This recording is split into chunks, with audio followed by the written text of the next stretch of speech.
Hello friends, welcome back to my Rumpa লাইফস্টাইলে তোমাদের সবাইকে জানাই অনেক ভালোবাসা। আর এই ছোট্ট মিনি ব্লগটার জন্য রইল অভিনন্দন। দেখতে পারছো বাবা মা এসেছিল 7 দিন আগে। তোমাদেরকে তো ভিডিও কোনো কিছু শেয়ার করা হচ্ছে না। তো বাবা মা এসেছিল, খুব ভালো লাগছিল। টাইমটা যে কীভাবে কেটে যাচ্ছিলো বুঝতেই পারা যাচ্ছিল না। আজকে মা বাবা বাড়ি চলে যাচ্ছে, আমাদের গ্রামের বাড়ি। তো সেও তো মনটা খুবই খারাপ সকাল থেকে।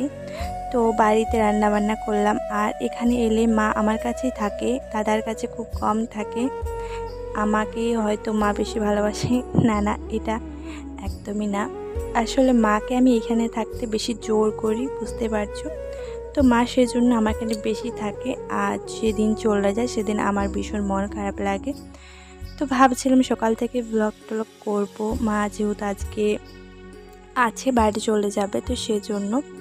কালকে রাজের বার্থডে ছিল, বার্থডের ব্লগ দেওয়া হয়নি। তো ব্লগ আমি ছোটোখাটো করেছি তোমাদের জন্য শেয়ার করার জন্য, আর কিছুই না।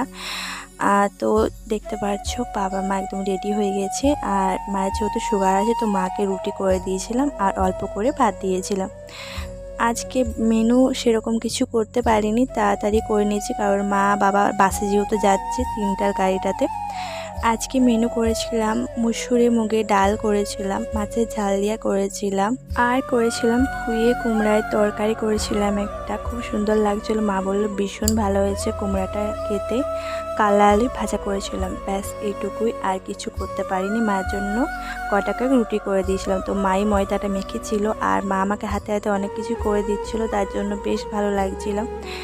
তো বাড়িতে বসছিলাম। তো রিচুর যেহেতু আজকে নাচের ক্লাস আছে, তো নাচের ক্লাসে যেতেই হবে, মন খারাপ করে বসে থেকে তো কোনো লাভ নেই, তাই না? যেটা এটাই বাস্তব। তো চলো আজকের মতন ব্লগটা এই পর্যন্ত। ভালো লাগলে অবশ্যই লাইক কমেন্ট শেয়ার করে দিও। চ্যানেল নতুন হয়ে থাকলে সাবস্ক্রাইব করতে ভুলো না, প্লিজ সাবস্ক্রাইব করে পাশে থেকো। আর অনেকটা ভালোবাসা।